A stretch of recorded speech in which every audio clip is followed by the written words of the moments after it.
Inna, meron po yan na pagdidi ni stress na makatotohanan talaga. Kumbaga kung sa Tagalog, talagang talaga. Pag sinabing inna sa Arabic. So sabi niya, inna ni anallah. Katotohanan, totoong totoo, ako ang Allah. Ha? La ilaha illa. Wala nang ibang Diyos. Wala na ibang deity. Wala na ibang dapat sambahin maliban sa akin. Sabi niya. Ha?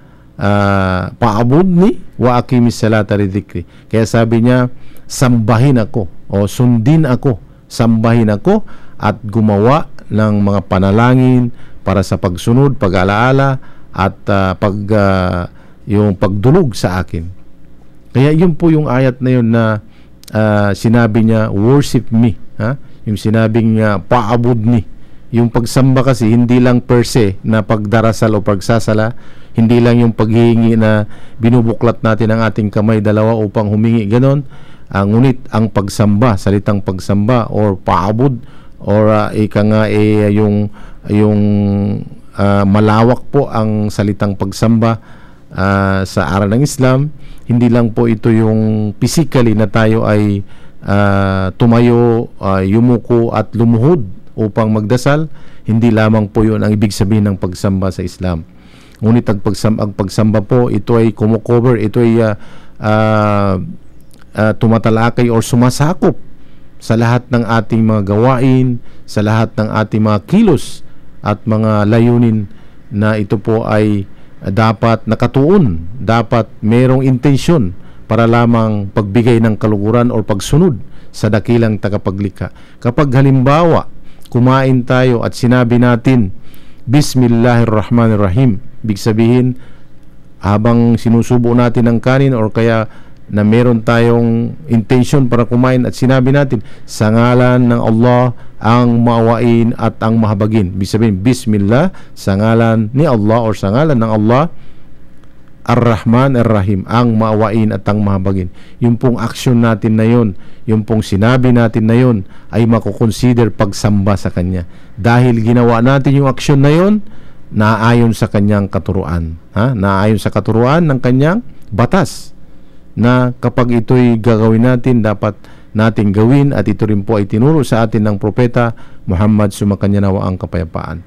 Kaya ano pa man pong aksyon, ano pa mang kilos, ano pa mang mga intensyon na ito po ay magbibigay kaluguran, magbibigay ng pagsunod, pagtalima at pagsuko sa Allah subhanahu wa ta'ala, makukonsider po yun pagsamba.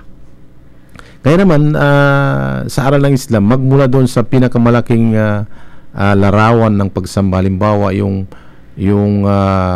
physically ikaw ay tumatayo at lumuluhod at nagbibigay ka nga pagpapakumbaba sa harapan ng dakilang tagapaglikha, hanggang doon sa mga bagay-bagay na sa aral ng Islam, hanggang doon sa pag-alis ng hadlang o ng tinik o ng kung ano man nakakapahamak sa daanan ng mga tao, sa landas ng dinadaanan ng tao, yung action na pag-alis ng kapahamakan na yon, makukonsider po yung pagsamba.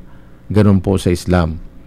At even, kahit na yung pagsiping sa asawa ng mga kalalakihan na upang sa kanilang mga legal na asawa, of course, na upang sa layuning mabigyan ng kapanatagan ang bawat isa sa kanila, sa layuning upang maalis at malayo sila sa anumang tukso, upang malunasan yung kanilang inherent na binigay ng Diyos na yung kanilang desire sa sexual pangangailangan.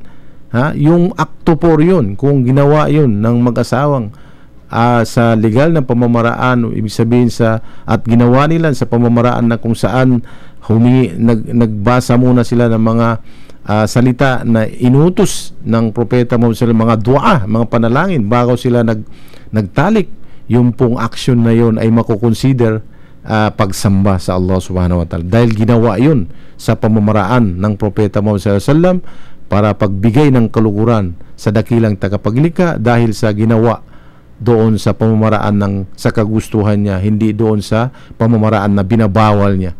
So kapag ginawa yun sa hindi legal na asawa halimbawa, or ginawa sa mga pamamaraan na kung saan basta na lamang ginawa, walang pagsunod doon sa mga sunna ng Rasul sallallahu alaihi wasallam, yun po ang sinasabi na hindi mabibilang bilang isang pagsamba sa Allah subhanahu wa ta'ala.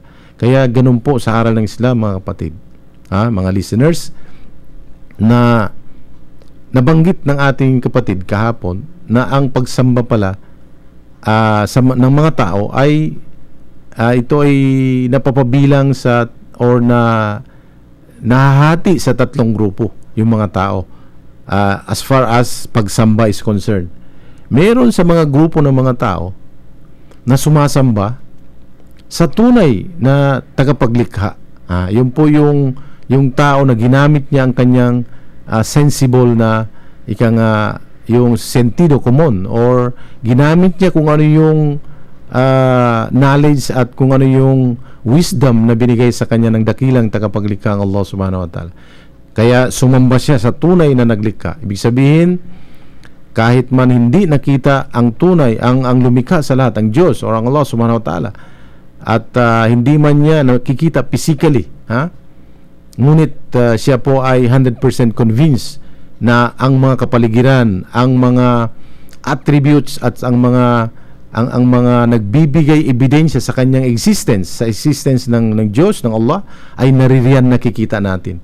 Kaya yung mga creatures niya mismo ang nagbibigay ng ebidensya ng kanyang naroroon sa